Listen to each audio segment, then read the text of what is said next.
Here are the top stories for today, January 21st, 2021. The government expects to finalize the supply agreements with pharmaceutical companies soon. PCOO launched communications campaign to reduce hesitancy on COVID-19 vaccine. The Philippines will keep a warm and friendly relationship with the U.S. under the presidency of Joe Biden. And TikTok helps promote science and technology in the country.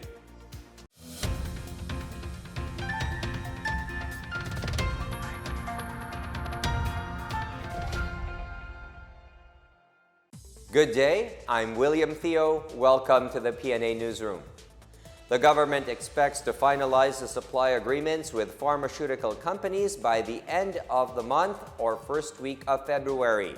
Vaccine Czar Secretary Carlito Galvez Jr. said they will be having a final rundown and rehearsals in preparation for the vaccination campaign in the country. Galvez assured on-time shipment of COVID jabs to identified vaccination sites. We expect that upon learning the indicative date of the delivery, we will be having the final rundown and rehearsals, and we will coordinate with the LGU so that all the rehearsals and also the time and motion from the airport to the warehouse to the LGU, it will be timed and it will be rehearsed, and I believe the critical terms have already been ironed out. So we are very confident that by January all the contracts will be finished. Galvez said they will reveal the price list of all the vaccines to the public once supply agreements are finalized and the pharmaceutical firms allow them to disclose the costs. He said divulging vaccine rates early will compromise both the negotiating terms between pharmaceutical firms and the government.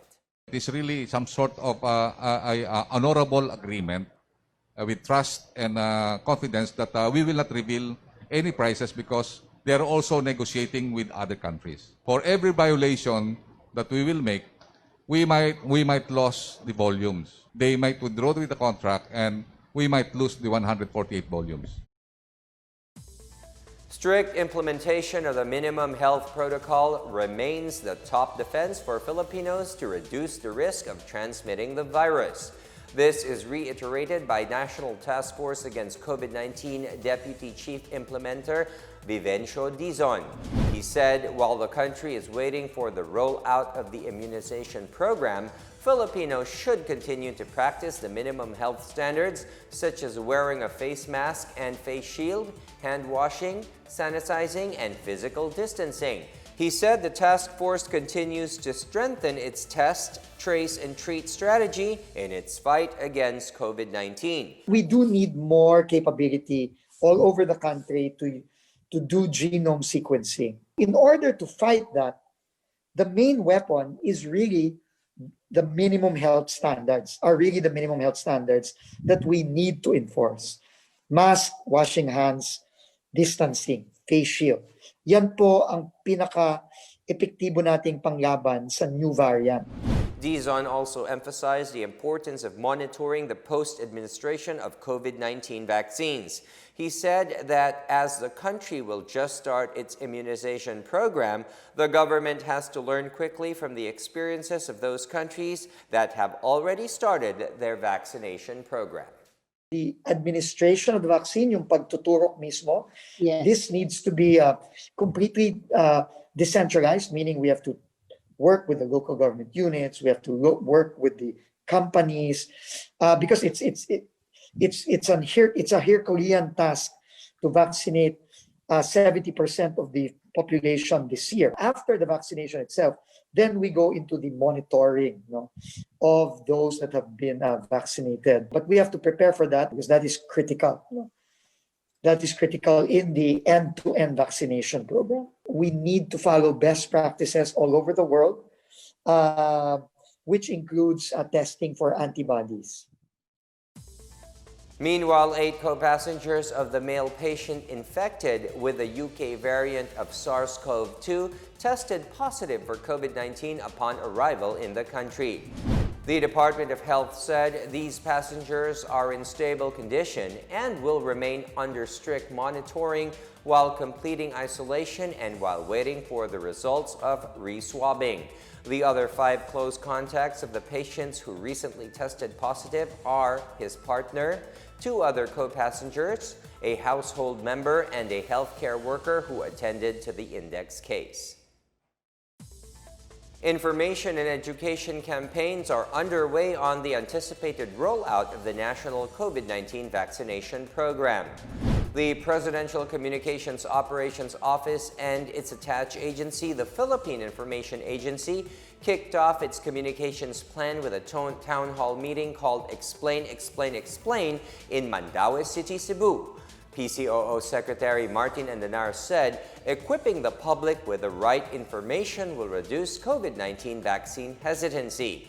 He assured that the vaccine roadmap of the country is taking careful execution of the stages to ensure that the allocated budget will not go to waste.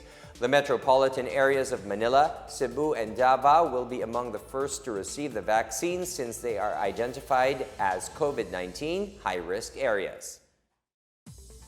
Legazpi City and KIDAPAWAN City announced their priorities among residents who will be inoculated with anti-COVID-19 vaccine. The details from Chris Mundo. In Legazpi City, Albay, at least 90% of the residents are assured of getting the COVID-19 vaccine. Mayor Noel Rosal said among their priorities are the medical and government frontliners as well as senior citizens and indigents. He said the city government has reserved for 136,000 doses of vaccine from a supplier based in the United Kingdom. The mayor said the local government would not force anyone to be inoculated, but those who would refuse should sign a waiver. Meanwhile, KIDAPAWAN City listed vendors and public utility TRIKE drivers as among the sectors to be prioritized for the COVID-19 vaccination program. Mayor Joseph Evangelista, who chairs the city's interagency task force, released an executive order setting the guidelines and procedures for the vaccination program involving some 45,901 residents. The order said that aside from frontline health workers, government workers, and senior citizens, the city government will also prioritize the vendors, public utility tricycle, and habal-habal drivers. Also included in the priority list are public school teachers and law enforcers. For the PNA Newsroom, I'm Chris Mundo. Still to come, Defense Secretary Delfin Lorenzana says he is willing to hold a dialogue with officials of the University of the Philippines. And 9 dismissed cops involved in Jolo shooting already expressed their desire to surrender. More on these when the PNA Newsroom continues.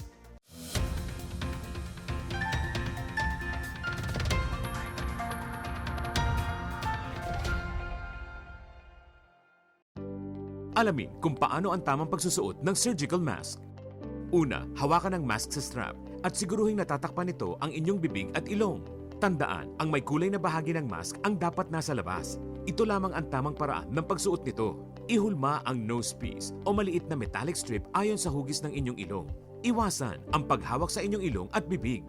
Kung marumi na ang mask, hubarin ito gamit ang strap at itapon ito sa isang basurahan. Siguruhin ang maayos na paghuhugas ng kamay gamit ang sabon at tubig. Ang surgical mask ay dapat gamitin ng mga pasyenteng may sakit sa baga o mga taong mayroong ubo, sipon at lagnat, mga nag-aalaga sa mga may sakit, at mga healthcare at frontline workers. Maaari ring magsuot nito kung kayo ay pupunta sa matataong lugar. Basta't sama-sama at laging handa, kaya natin to! Isang paalala mula sa DOH, PCOO, KBP at ng himpilang ito.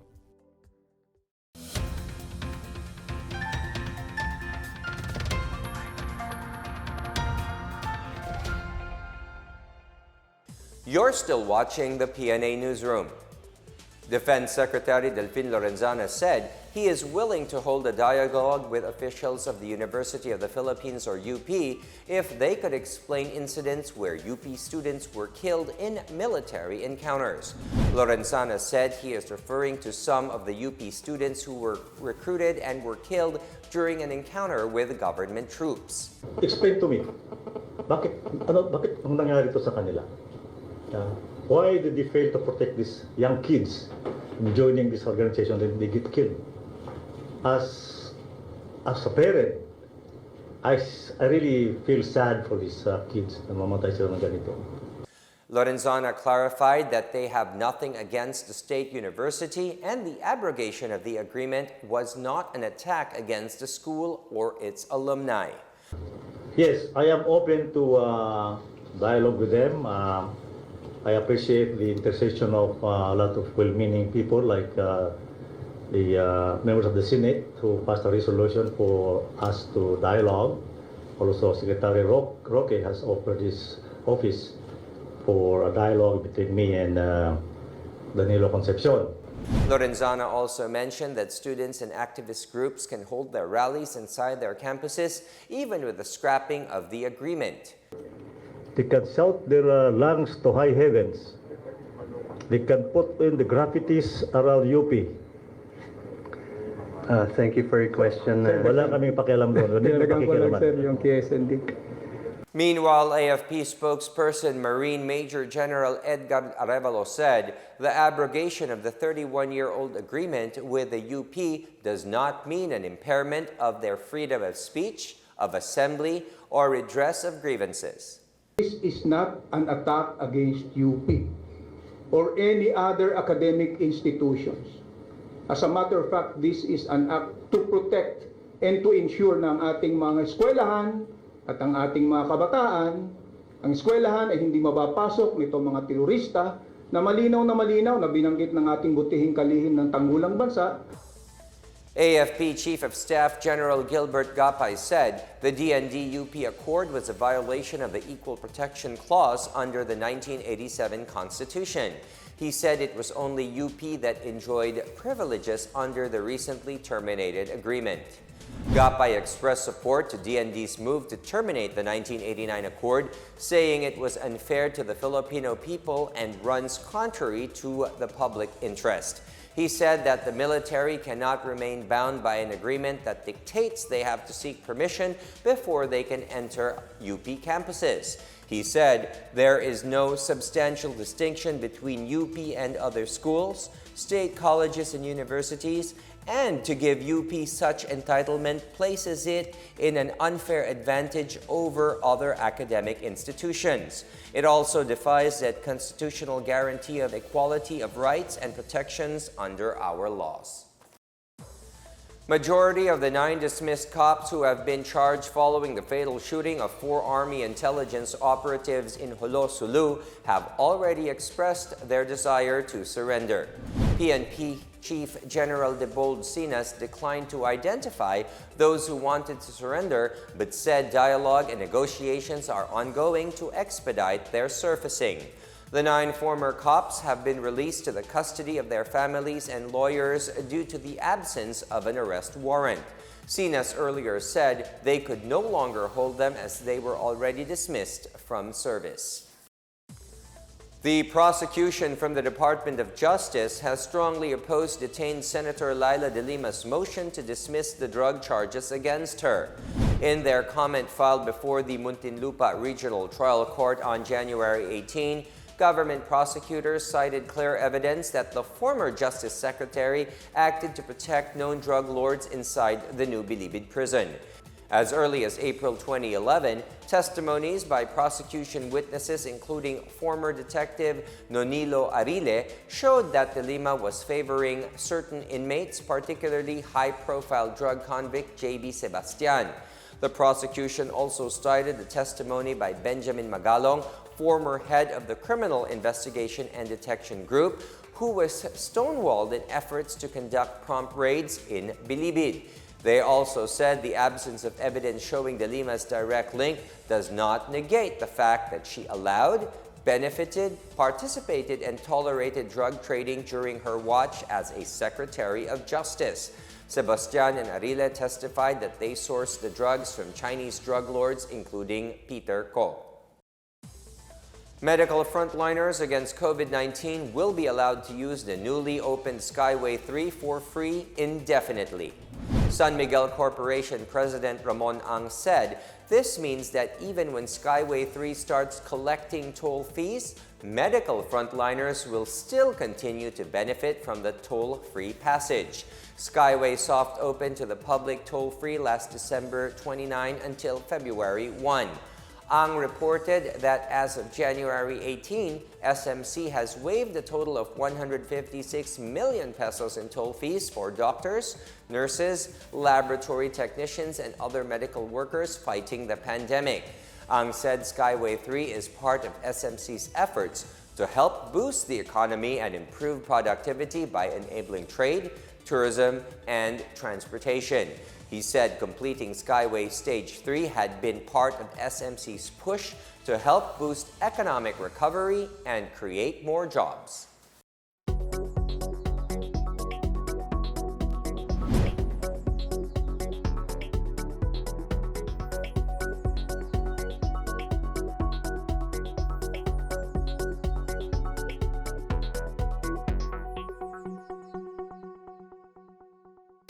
Up next, the Philippines will keep a warm and friendly relationship with the U.S. under the presidency of Joe Biden. And TikTok is set to promote science and technology in the country. The PNA Newsroom returns after these reminders.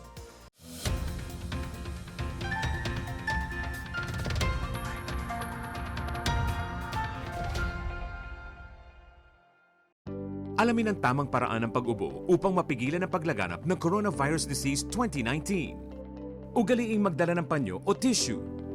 Kung uubo o babahing, takpan ang buong ilong at bibig gamit ang panyo o tissue. Kung walang dalang panyo o tissue, maaaring gamitin ang braso na pantakip.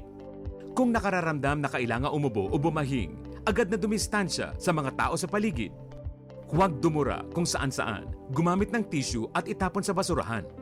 Ugaliin ang paghuhugas ng kamay at paggamit ng alcohol o hand sanitizer upang mamatay ang mikrobyo. Basta't sama-sama at laging handa, kaya natin to! Isang paalala mula sa DOH, PCOO, KBP at ng himpilang ito.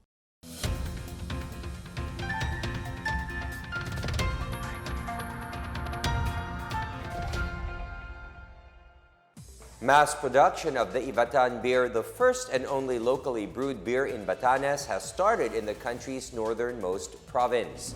The technology used for producing the beer was developed by the Research and Development Department and transferred to a local entrepreneur. Batanes State College President Dr. Alfonso Simon emphasized the significance of the Ivatan beer to the people of Batanes. The beverage is produced from locally grown wakay or sweet potato, which grows abundantly in Batanes. Trader Dennis Lim of Tausen Agri-Venture said that Ivatan beer's commercialization will immensely contribute to Batanes' flourishing tourism industry. The native beer made its public debut during the Science and Technology Caravan in Batanes. In the same year, the product won third place in the Regional Invention Contest and Exhibit.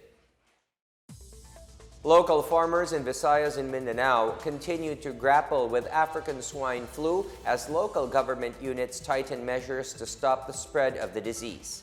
LEYTE Kabagani has this story. The population of pigs infected by the African swine fever or ASF has continued in the neighboring provinces of Davao Oriental and Davao de Oro. The Department of Agriculture in Region 11 said it will continue to monitor other cases after the Regional Animal Disease Diagnostic Laboratory in Region 12 that submitted samples from Mati City and Davao Oriental were ASF positive. Meanwhile, in neighboring Davao de Oro, authorities also conducted a population in Barangay Kingking, Pantukan Town involving 31 pigs from hog raisers. In Monte Vista Town, DA11 said disease investigation and sample collection in a commercial hog farm in Barangay New Visayas also turned out positive cases. In Tacloban City, the local government is stepping up measures to guard the city's borders against the spread of ASF after the DA confirmed the first cases of the virus in 3 towns in Leyte. Border checkpoints set up for COVID-19 are being used to tighten the watch against the entry of live hogs and pork products to the city. In Leyte, at least 519 hogs were culled in Abuyog town in the past 5 days as cases of African swine fever spread to nearby towns. Local authorities started a culling on January 14 after 4 pigs in Canaporong village in Abuyog town tested positive for the highly contagious virus, the first case detected in the Visayas. Culled pigs were from the villages of Canaporong, San Isidro, Bunga, Canmarating, Buena Vista, and Loyong Sawang. Meanwhile, placed under strict surveillance are 38 villages in Abuyog, 9 in MacArthur Town, and 3 in Javier Town. But more areas will be under monitoring as the ASF affects more villages outside Abuyog. For the PNA Newsroom, I'm LEYTE Kabagani. The world watched as President Joe Biden and Vice President Kamala Harris were officially sworn into office Wednesday at the U.S. Capitol. Hundreds of thousands of people usually attend the ceremony every 4 years, but this year the general public was asked to celebrate at home. Security for the ceremony was markedly increased after former President Donald Trump's supporters stormed the Capitol on January 6 to stop Biden's proclamation. Trump departed the White House earlier Wednesday for Florida, opting not to participate in the inaugural events. Biden called his inauguration Democracy's Day, saying the country celebrates the triumph of the cause of democracy. Biden vowed to face the health crisis head-on, saying the once-in-a-century virus is stalking the U.S. and has claimed as many American lives as were lost in World War II. In urging Americans to unite, Biden also noted the rising threats posed by political extremism, white supremacy, and domestic terrorism. President Rodrigo Duterte will keep a warm and friendly relationship with the United States of America under the presidency of Joe Biden. Chief Presidential Legal Counsel Salvador Panelo said Duterte has been widely respected by state leaders and has gained deep and genuine friendship with them. Panelo issued the statement amid several local commentaries about the possible impact of the Biden presidency on the Philippines. Among them are the crackdown on illegal drugs and the termination of the Visiting Forces Agreement with the U.S. Panelo stressed that Duterte's pivot to an independent foreign policy means maintaining a friendship with all nations. He, however, made it clear that the Philippines would not allow any foreign country to interfere in its domestic affairs. Panelo nevertheless wished Biden all the best as the incoming U.S. president is about to attempt in leading his nation amid this pandemic and beyond. In sports, Northport, Batang Pier, and Rain or Shine Elasto Painters have started shuffling their lineup ahead of the 2021 season by agreeing on a trade which was approved on Wednesday. Bradwin Ginto will now don the Elasto Painters colors, while Clint Doliguez and Sidney Onwubere are going to the Batang Pier in the trade. Ginto will now join an ROS lineup that got some more ceiling, especially with main big man Bo Belga already aging. Both Onwubere and Doliguez will join a loaded wing rotation for Northport led by Kevin Ferrer, which is expected to be further bolstered by the anticipated return of Paulo Taha and Jonathan Gray. More swaps are expected to take place as the March 14 draft and the April 9 season opener draw near. The Department of Science and Technology and TikTok will be partnering to promote science and technology in the country. The DOST, through the Philippine Council for Industry, Energy, and Emerging Technology Research and Development, or PCI-TECH, will collaborate with a video sharing platform to popularize research and development through a series of training and launching contests. TikTok will also help PCI-TECH to promote its TikTok page, Pinoy Science. Meanwhile, PCI-TECH and TikTok will be launching 2 contests, the Hashtag Pinoy Innovator Challenge and Hashtag Pinoy Science Challenge. Hashtag Pinoy Innovator would test the ingenuity of Filipinos as they would have to develop a gadget using household items. Hashtag Pinoy Science, on the other hand, is a science communication contest that will require users to explain the science behind PCI-EERD technologies or projects.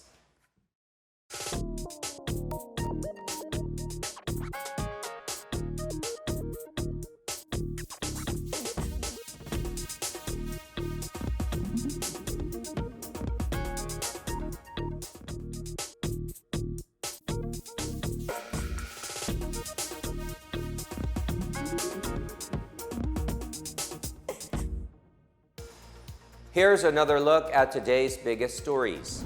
The government expects to finalize the supply agreements with pharmaceutical companies soon. PCOO launched communications campaign to reduce hesitancy on COVID-19 vaccine. The Philippines will keep a warm and friendly relationship with the U.S. under the presidency of Joe Biden. And TikTok helps promote science and technology in the country. Thank you for watching another episode of the PNA Newsroom. To check more news content, visit our webpage or head onto the Philippine News Agency's Facebook and Twitter accounts. For more stories about the government and how it serves Filipinos, look for these hashtags in all of our social media platforms and websites. We are shown on the pages of the PCOO and its attached agencies. Also, watch us on television on PTV4 and IBC 13. And that's your daily dose of the biggest stories that you need to know. From the PNA Newsroom, we tell stories that inspire change. I am William Theo. Good day to all.